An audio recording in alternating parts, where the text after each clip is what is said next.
네, 하나님 말씀 보겠습니다. 하나님 말씀 에베소서 1장 17절로부터 23절까지 말씀입니다.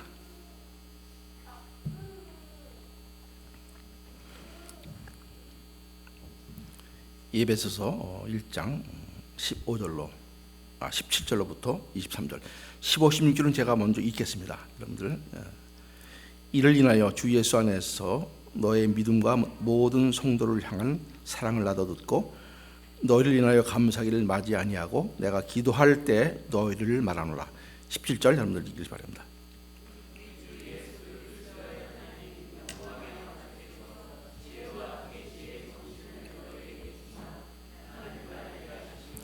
너의 마음 눈을 밝히사 그의 부르심의 소망이 무엇이며 성도 안에서 그 기업의 영광의 풍성이 무엇이며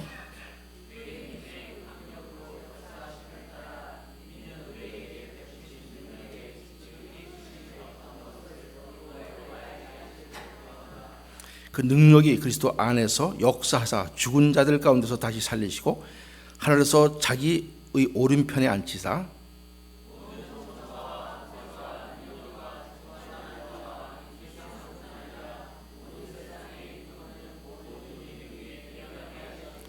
또 만물을 그 발 아래 복종케 하시고 그를 만물 위에 교회의 머리로 주셨느니라. 교회는 그의 몸이니 만물 안에서 만물을 충만케 하시는 자의 충만이니라. 아멘. 아멘. 여러분들, 가을이 됐습니다. 아직 단풍 든 데가 많지 않지만은 가을이 돼서 풍성한 수확의 계절인데, 이 가을을 맞이하면서 항상 우리가 주제가 있죠. 가을은 기도하기 아주 좋은 계절입니다. 덥지도 않고 춥지도 않고. 그래서 오늘도 그 기도에 관한, 또 우리 이번에 수련회가 주기도문에 대한 그런 강의 그런 설교이기 때문에 우리 이 시간 우리로 하여금 기도하게 하소서 그런 제목을 가지고 말씀을 전하도록 하겠습니다.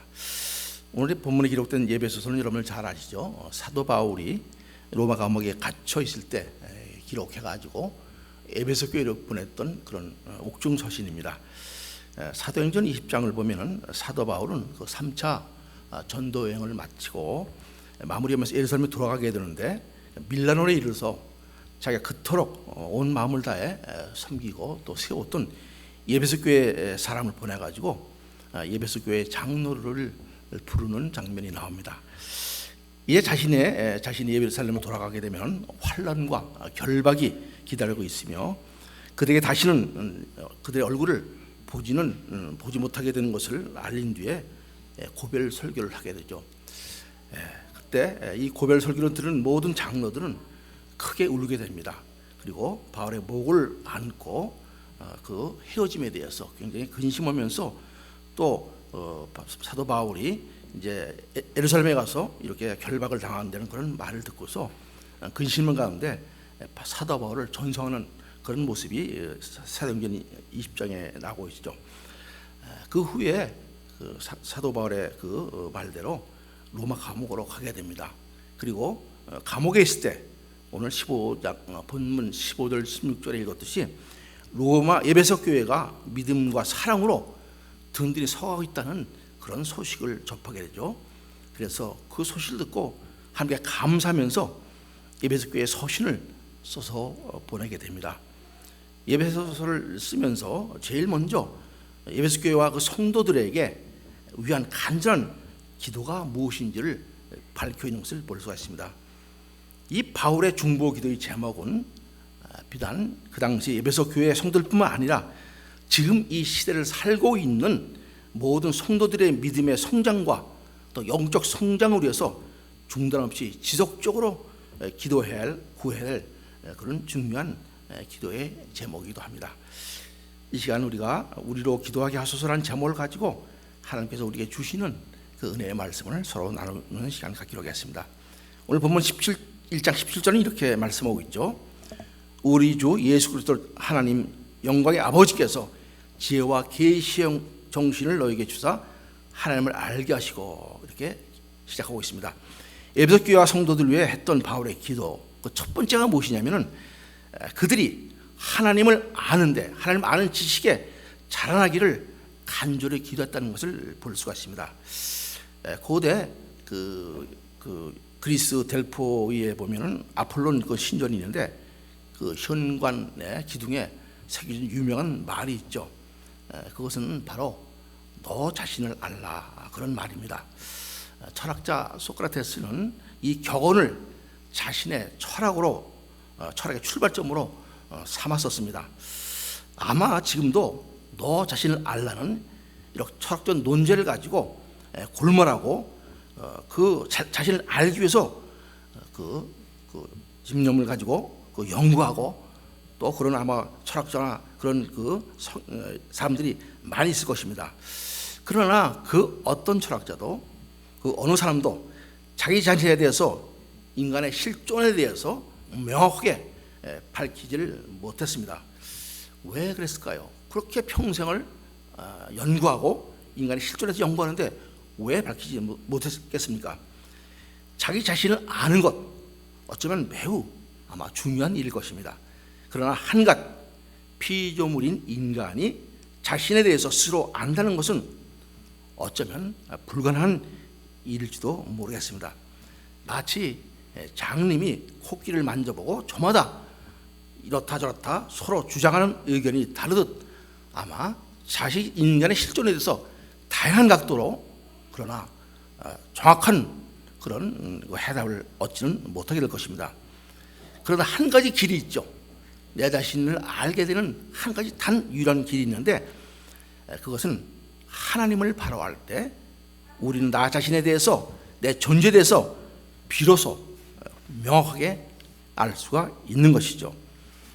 그런데 하나님을 어떻게 알 수 있나 하는 것이 또 문제가 되겠죠. 사람들이 자신들의 지혜를 짜내고 아무리 뛰어난 세상 학문으로 하나님을 알게 연구한다 할지라도 인간의 노력으로는 스스로 하나님을 발견할 수도 알 수도 없습니다. 고린도서 1장 21절 전반에서는 이렇게 말씀하시죠. 하나님의 지혜에 있어서는 이 세상의 자기 지혜로 하나님을 알지 못한다고 이렇게 말씀하는 것을 볼 수 있습니다. 그렇습니다. 스스로 계신 창조되신 하나님께서 자신을 우리에게 드러내시고 알리시지 않는다면 우리의 지혜로 하나님을 온전히 알 수가 없는 것입니다. 하나님을 알게 될 때 나 자신에 대한 실존과 존재 목적과 우리에 관한 하나님의 예정과 섭리를 우리는 비로소 깨닫게 됩니다. 세상 학문이 철학이 해결하지 못한 인생의 모든 문제를 하나님을 만나고 하나님을 알게 될 때 비로소 온전하게 해결받음을 받게 됩니다.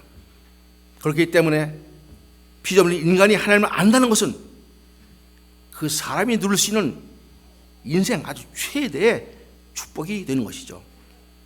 여기 모인 저와 여러분 모든 분들 이미 하나님을 알고 그 하나님께 예배하고 하나님을 찬양한다는 사실, 이것은 그저 주일마다 또는 예배 때마다 모여서 그냥 습관적으로 드리는 그런 예배가 아니라 하나님께서 나를 택해 주신 은혜, 위대한 놀라운 하나님의 은혜로 인해서 받게 된 복인 것을 우리가 알아야 될 것입니다.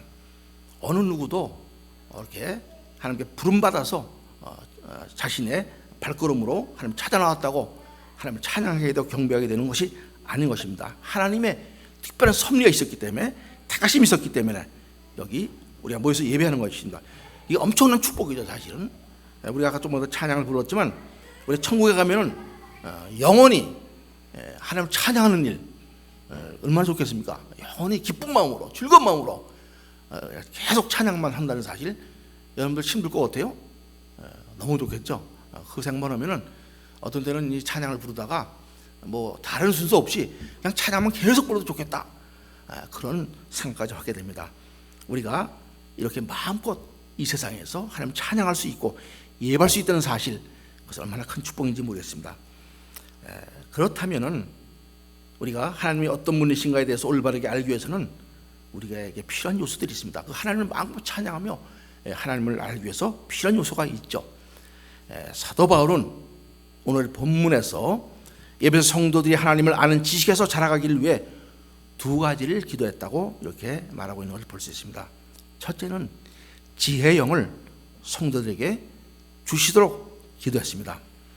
하나님을 아는 지식에서 성장하기 위해 지혜의 영이 필요한 것이죠. 우리는 하나님의 말씀인 성경을 통해서 하나님에 대한 지식을 얻을 수가 있습니다. 그러나 하나님에 대한 지식을 알고 있는 것만으로 충분하지가 않습니다. 온전하지가 않습니다. 지식은 보통 단지 그 어떤 사실에 대해서 알고 있는 것을 말하는 것이죠.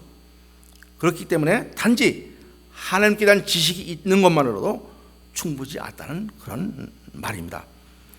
성경을 통달한 정말 신학 박사가 있었다 할지라도 그가 가진 지식을 통해서 그는 온전하게 삶을, 하나님이 합당한 삶을 살 수가 없는 것을 볼 수가 있습니다. 하나님을 아는 지식으로 끝나지 아니하고 그 하나님을 아는 지식을 어떻게 내 삶에 적용하면서 하나님과 개인적인 친밀한 관계를 지속해 나갈 수 있는가, 그런 지혜가 반드시 필요한 것이죠. 지혜의 영은 우리를 하나님의 올바른 관계에 이르도록 우리를 깨닫게 하시고 우리를 인도해 주십니다. 그리고 우리의 삶 속에서 그 하나님과의 긴밀한 관계를 체험하며 누릴 수 있도록 있게 하신 것이죠. 우리 목장 모임에서 하나님 말씀을 가지고 서로 나누게 되는데, 하나님 말씀을 가지고 나눌 때 바로 그 나눔 속에서 그들은 하나님 말씀을 붙잡고 어떻게 지혜롭게 행했다는 그런 사실들을 서로 고백하면서 그 하나님의 은혜에 대해서 하나님을 더 깊이 알아가는 그런 모임인 것입니다. 참으로 귀한 모임이죠. 하나님과 긴밀한 관계를 체험할 수 있게 하는 것, 지혜의 영이 있어야만 한다는 그런 말씀입니다. 하나님을 아는 지식을 가지고 하나님 말씀대로 순종하면서 행하기 위해 필요한 것, 그것이 바로 지혜인 것이죠. 야고보서 3장 13절에서는 이렇게 말씀을 하고 있는 것을 볼 수 있습니다. 함께 한번 읽어볼까요? 너희 중에 지혜가 있는 자가 누구뇨? 그는 선행으로 말미암아 지혜의 온유함으로 그 행함을 보일지라. 지혜의 온유함으로 그 다음에 행함을 보일지라. 행한다는 것은 지혜롭게 행한다는 그런 의미가 되는 것이죠. 하나님 말씀을 그냥 지식으로 끝나는 것이 아니라 삶 속에서 지혜롭게 행할 수 있는 것, 그것이 바로 지혜의 영이 있을 때 가능한 일입니다.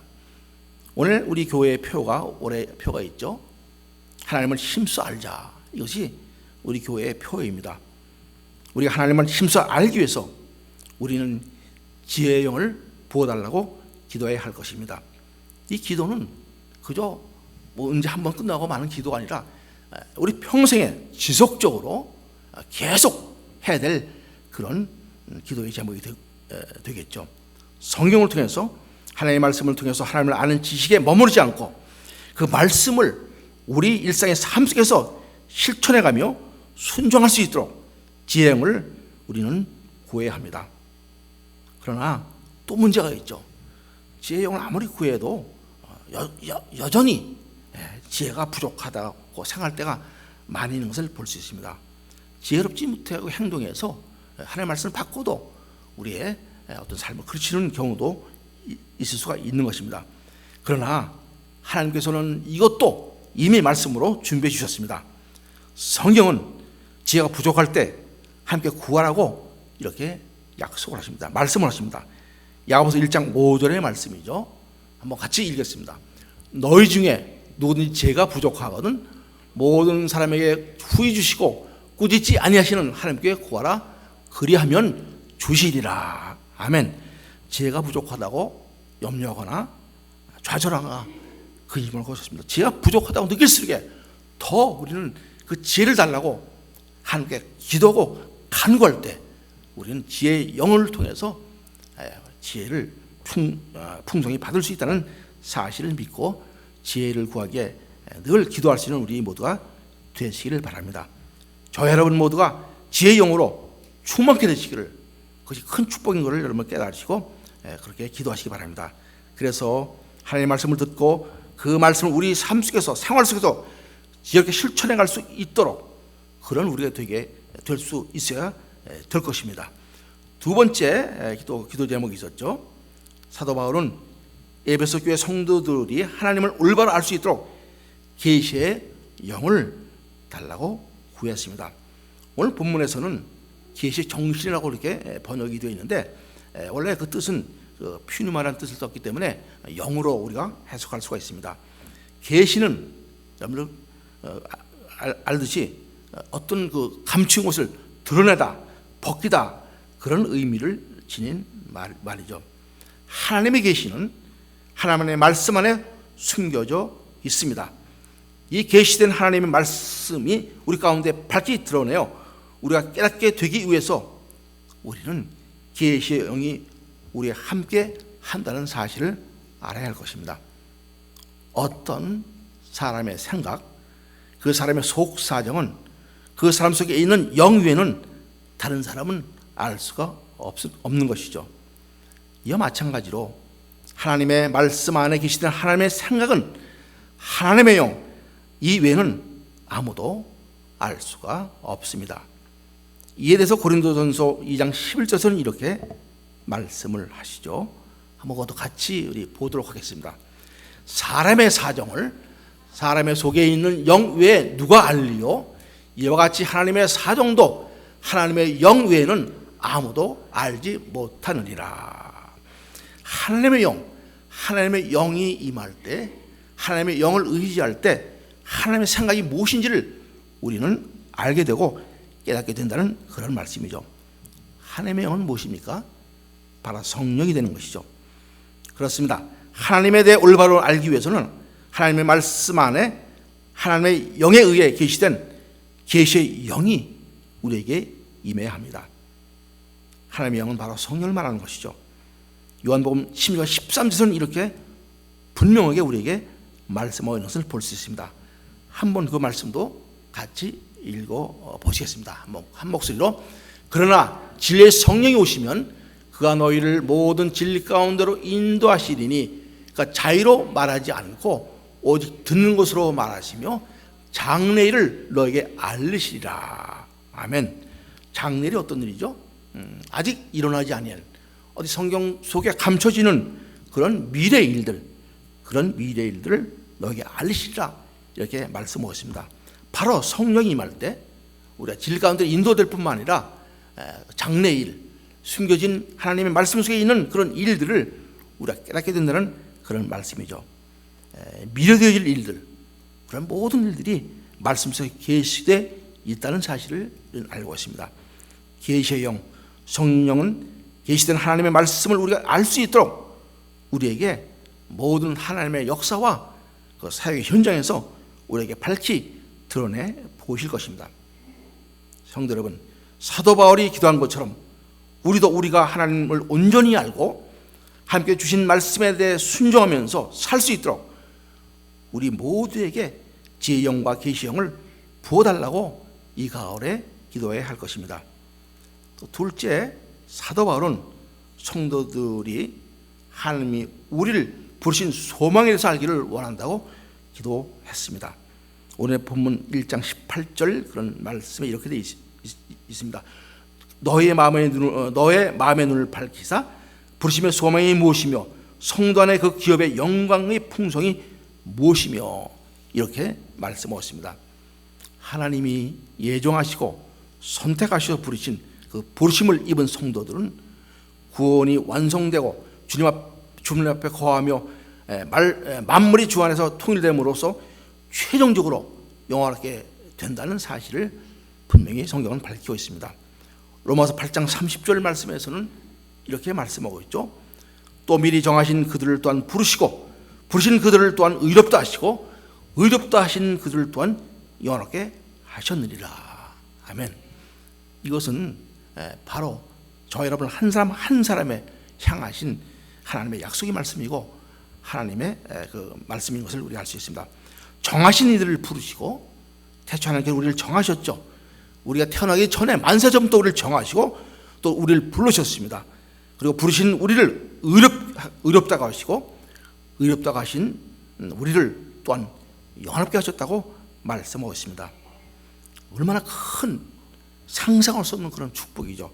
정말 이 말씀을 읽을 때마다 얼마나 가슴이 뛰는지 모르겠습니다. 우리가 무엇이 한데 무슨 우리가 의로운 행위했기 때문에 우리를 태초부터 우리를 부르시고 예정하시고 우리를 세우셨나, 이걸 볼 때 우리의 자존감이 되살아나는 그런 우리의 모습을 볼 수가 있습니다. 우리가 의로워서 의로워진 게 아니죠. 단지 주님을 믿고 주님을 의지하는 그런 우리가 되었기에 우리가 주님을 인해서 의롭다 하심을 여겼다는 그 사실을 우리가 깨닫고 얼마나 큰 축복인지 은혜인지를 우리는 깨닫게 될 것입니다. 빌립보서 3장 20절 21절은 이렇게도 말씀하세요. 오직 우리의 시민권은 하늘에 있는지라 거기로서 구원하는 자 곧 주 예수 그리스도를 기다리노니 그가 만물을 자기의 복종케 하실 수 있는 자의 역사로 우리의 낮은 몸을 자기 영광의 몸의 형체와 같이 변하게 하시리라. 아멘. 우리의 낮은 몸, 그저 육신을 입고 살아가는 그런 낮은 몸을 영광의 몸으로, 영광의 몸의 형체같이 변화시키라고 이렇게 말씀하는 것을 볼 수 있습니다. 전혀 의로울 수 없는 나를 택하시고 그리스도를 인해서 의롭다고 칭하시고 하늘의 시민권을 소유한 하나님의 백성으로서 하나님의 자녀로서 하늘나라에서 영화를 누리도록 하시던 이 사실을 여러분 한번 머릿속에 그려보시기 바랍니다. 얼마나 큰 은혜요. 아마 지금은 이런 말씀을 볼 때마다 별로 지금은 다 실감을 못할 것 같아요. 아마 총겸은 놀라서 일단은 좀 그냥 세상 말로 놀라 자빠질 것 같아요. 너무 큰 은혜를 받았기 때문에. 그런 걸 보면서 야, 이게 참 장래 되어질 일인데, 계시의 영을 통해서 우리가 알고 있는 일인데 이 일이 실제로 우리 삶 속에서 벌어진다. 먼 옛날이 아니고 이 우리 세상 끝나는 날 그 이후에 벌어진다. 얼마나 큰 가슴 뛰는 그런 은혜의 축복입니까? 우리가 주님을 묵상하면서 정말 우리 자발적으로 예배 때마다 나와서 하나님을 찬양하며 하나님께 감사하며 하나님 은혜에 감사하는 그런 삶을 살아야 되지 않겠나, 이렇게 생각을 해봅니다. 험난한 광야 같은 세상에 살고 있는 우리로서 참으로 상상할 수 없는 벅찬 영광 중의 영광이요 소망 중의 소망인 것입니다. 그럼에도 불구하고 그 소망을 바라보면서 감사함과 기쁨이 넘치는 삶을 살지 못하는 경우도 있을 수가 있습니다. 그 이유가 무엇일까요? 그런 소망과 영광의 존재로 우리가 부름받았음에도 불구하고 감사와 기쁨이 넘치는 삶을 여전히 살지 못하는 이유, 그걸 생각해 보시기 바랍니다. 그것은 하나님을 안다고 하면서 여전히 세상에 주는 소망을 바라보면서 부요하게 되는 것, 이름을 높이는 것, 명예를 얻게 되는 것, 잘 사는 것 같은 결국은 이 세상의 험한 것들을 쫓아서 삶의 목표와 소망을 가지고 살기 때문이라고 생각합니다. 그리고 그 이유는 왜 그렇습니까? 마음에 눈이 어두워져 있기 때문에 그렇습니다. 로마서 1장 21절 이렇게 말씀하시죠. 하나님 알되 하나님을 영화롭게도 하지 아니하며 감사치도 아니하고 오히려 그 생각이 험하여지며 미련한 마음이 어두워졌나니, 마음이 어두워져서 그렇다고 말씀하는 것을 볼 수 있죠. 그래서 오늘 18절에서는 이렇게 말씀하죠. 너의 마음을 눈을 밝히사 그의 부르심의 소망이 무엇이며 성단의 기업의 영광이 무엇이며, 이렇게 말씀하십니다. 마음의 눈이 어두워지게 되면 세상을 쫓는 삶을 살 수밖에 없습니다. 눈에 보이는 그것이 다인 줄 알고 그것을 쫓는 삶을 살게 되는 것이죠. 무엇을 많이 거두고 소유하고 자기 이름이 높아지고 명예를 얻게 되는 것, 눈에 보이는 잠시 있다가 사라질 그런 것을 쫓게 되는 것입니다. 그 이유가 마음의 눈이 어두워졌기 때문에 그렇습니다. 그래서 오늘 사도 바울은 너의 마음의 눈을 밝히사 이렇게 기도하고 있습니다. 그의 부르심의 소망이 무엇이며 성단의 기업의 영광이 무엇이며, 이렇게 말씀하는 것을 볼 수 있습니다. 우리가 그 비행기를 타다 보면은 이 밑에는 엄청난 구름이 끼고 비가 쏟아지고 그런 상황을 맞을 때가 있습니다. 그러나 그 구름 속을 뚫고 올라가게 되면 그 위에는 찬란한 그런 아주 밝은 태양빛이 내려 쬐고 있는 것을 여러분들 아마 체험한 적이 있을 것입니다. 마음의 눈이, 우리의 눈이 어두워지게 되면, 구름에 가리게 되면 이 세상에 있는 것들을 다인 줄 알고 그것을 소망을 붙잡고 결국은 피곤하고 지친 삶을 살 수밖에 없게 되는 것이죠. 그러나 우리가 하늘의 소망을 두고 그 하늘의 소망이 무엇인지를 우리가 바라보게 되면, 비록 눈에 보이지 않지만 구름을 두고 올라갔을 때 그 찬란한 햇빛이 펼치듯이 그런 참 소망이 무엇인가를 우리는 깨닫게 되는 것이죠. 우리가 늘 이 험한 세상 살지만은, 그래서 우리의 마음의 눈을 밝혀서 하늘의 소망을 바라보고 살 수 있는 그런 저와 여러분이 되어야 될 것입니다. 오늘 본문 18절에서도 사도 바울은 성도들에게 하나님이 주신 소망과 영광의 풍성을 알도록 마음의 눈을 밝히기를 함께 기도했던 것을 볼 수 있습니다. 사도 바울은 이에 대해서 에베소서에 있는 오늘 본문뿐 아니라 디모데전서 6장 17절, 로마서 8장 24절 그런 데서도 이렇게 권면을 하고 있습니다. 내가 이 세대의 부한 자들을 명하여 마음을 높이지 말고 정함이 없는 재물에 소망을 두지 말고 오직 우리에게 모든 것을 후이사 누리게 하시는 하나님께 두며 우리가 소망으로 구원을 얻었음에 보이는 소망이 아니니 보이는 것을 누가 바라리요, 이렇게 말씀하고 있습니다. 우리가 눈에 보이는 것, 이 모든 것들 사실은 잠깐 있다가 없어질 그런 것이죠. 눈에 보이지 아니하는 그런 소망, 비록 볼 수는 없지만 보이지 아니하는 그 소망을 향해서 우리가 마음을 쓰고 우리가 바라볼 때 우리는 하나님께 주신 그 풍성한 그런 모든 것을 누릴 수 있는 우리가 되는 사실 여러분들 다시 한번 깨닫게 되시길 바랍니다.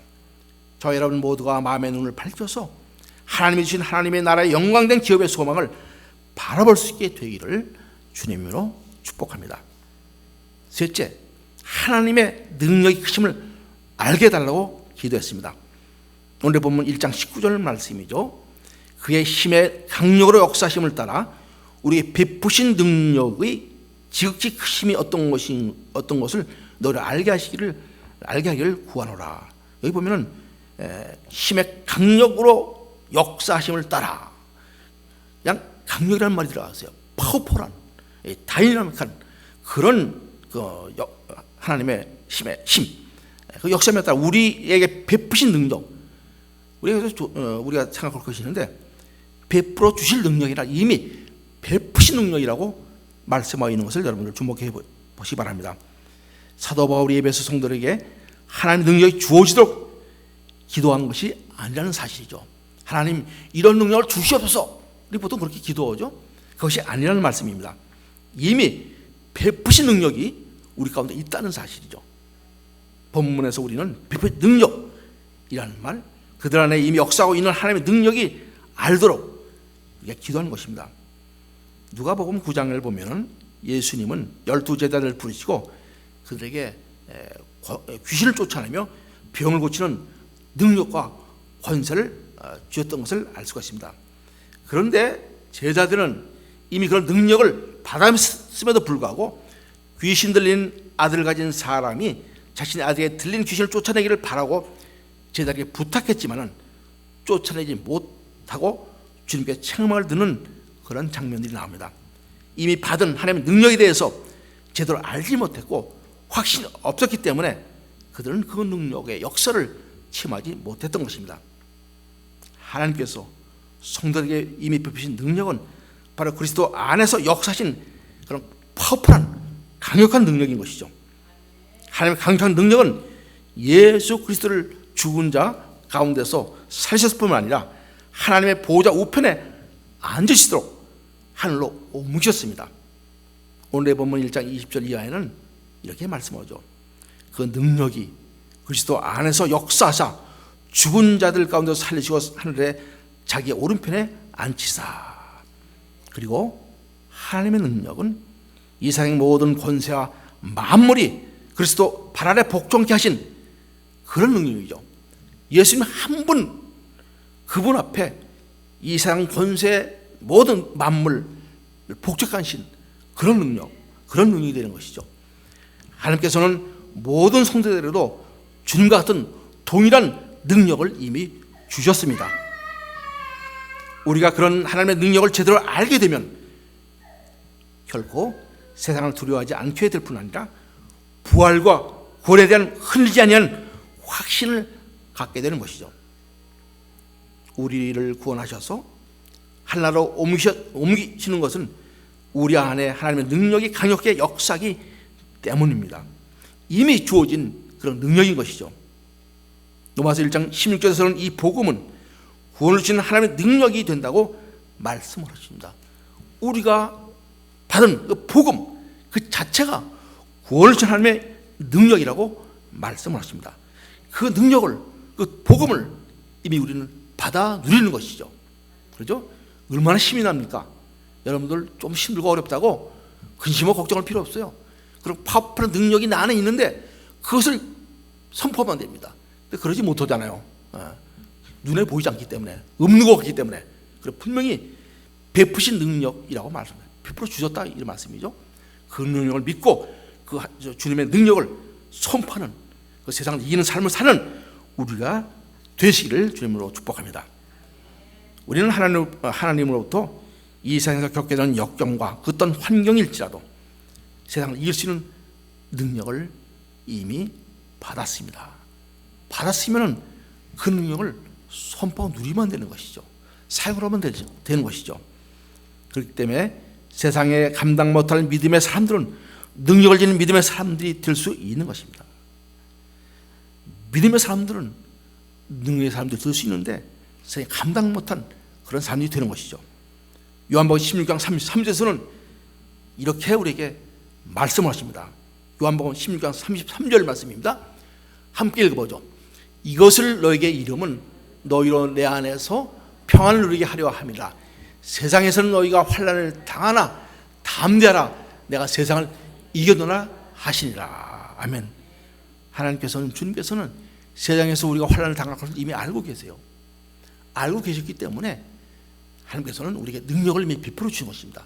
그 능력이 있으면, 그 믿음이 있으면 세상에 우리 환난을 당할지라도 담대하게 세상을 이길 수 있다는 말씀입니다. 세상을 이기지 못하는 그런 것이 세상을 이기는 비결이 바로 거기 있는 것이죠. 이미 받은 능력을 선포해 나갈 때, 이럴 때 세상을 이기는 우리가 된다는 사실을 다시 한번 깊이 여러분들 생각해 주시길 바랍니다.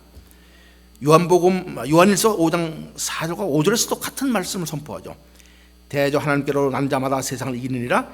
세상을 이긴 이금은 이것이니 우리의 믿음이라. 예수께서 하나님의 아들을 믿는 자가 아니면 세상을 이기는 자가 누구뇨? 여러분들, 예수님께서 하나님의 아들을 믿는 여러분이 아니면 누가 세상을 이기겠습니까? 어떤 사람이 세상을 이기겠습니까? 권력 가진 사람? 명예를 가진 사람? 권세를 가진 사람? 어느 누가 이기겠습니까? 연약한 것 같지만 여전히 힘들고 어려운 삶을 살아가는 것 같지만 이미 우리의 하나님께서 그 능력을 주셨기 때문에, 권세를 주셨기 때문에, 믿음을 주셨기 때문에 그 믿음을 통해서 우리는 세상을 이기는 사람이 되는 것입니다. 그냥 우리가 위로하기 위해서 우리 스스로 고백하는 말씀이 아니죠. 예수께서 하나님의 아들을 믿는 자가 아니면 세상을 이기는 자가 누구뇨? 여러분들 밖에 나서 한번 큰 소리로 외쳐보십니다. 나를 이길 자가 누구뇨? 정신병자라고 얘기할 거예요, 사람들이. 나를 이기는 자가 나 말고 누구뇨? 담대하게 그런 믿음이 있어야 될 줄 믿습니다. 이 시간 저희 여러분 모두가 하나님이 주신 능력이 어떠함을 다시 한번 깊이 깨닫고 그 받은 능력 힘으로 세상을 이기는 성도들이 되시기를 능력 주시는 우리 주 예수 그리스도 이름으로 축원합니다. 우리 한 가지 기억할 것이 있죠. 하나님의 능력으로 하나님께 받은 권세는 주님을 교회의 머리가 되게 하셨다는 이 사실입니다. 그리고 하나님은 그 교회를 통해 만물을 다스리시고 만물을 통일하게 하시며 충만케 하신다고 말씀하고 있는 것을 볼 수 있습니다. 성도들은 몸된 교회, 주님의 몸의 지체라는 사실을 우리는 알고 있습니다. 우리가 교회를 섬기는 성도로서 교회 안에 거한다는 것은 주님의 지체로서 주님과 함께 마음을 충만케 하는 교회 사역에 동참한다는 그런 말이 되는 것이죠. 이 영광된 사실은 우리의 힘으로 된 것이 아니라 전적인 하나님의 능력 안에서 이루어지게 된 것입니다. 여러분들, 요즘 부쩍 교회를 배척하고 무교회를 주장하는 사람들이 주변에 많이 있습니다.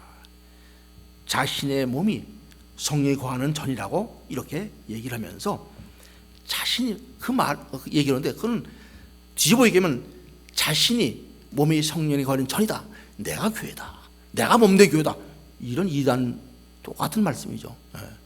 내 안에 성령이 거하는데 내가 교회인데 뭐 교회 따로 나서 예배를 드리냐, 그 말을 뒤집어 얘기하면 내가 교회의 몸이다, 머리다, 똑같아요. 그건 예배가 필요 없고 교회가 필요 없는 것이죠. 그냥 집에서. 근데 어떻습니까? 그런 사람들을 보면은 엉망진창이에요. 있던 신앙도 다 잊어먹고 그냥 세상에 취해서 살아가는 모습을 많이 볼 수 있습니다. 왜 그러냐면 주님의 공동체, 주님 몸된 교회의 지체로서 저 연합해서 섬기며 예배하며 봉사는 그런 것이 빠진 것이죠. 결국 주님의 몸이 아니라 몸에서 떨어져 나간, 마치 포도나무에서 떨어져 나가는 그 포도가지처럼 열매를 맺을 수 없는 것이죠.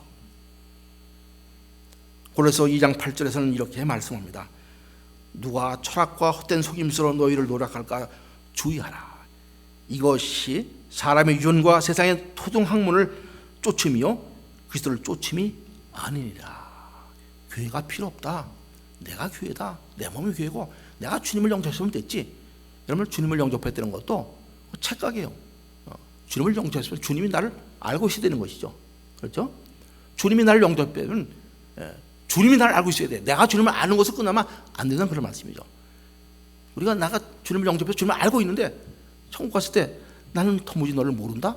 이럴 수도 있다는 말씀입니다. 서로 교제가 있어야 돼요. 서로 교제, 나눔이 있어야 됩니다. 주님이 나를 알고 나도 주님을 알고 주님이 내 마음속에, 내가 주님 마음속에, 그것이 온전한 영접이죠. 그렇게 사는 우리가 될 때 우리는 하나님의 그 참 자녀들로서 이 세상에 흔들림 없이 우리가 믿음 안에서 살 수 있다는 사실 깨닫게 되시길 바랍니다.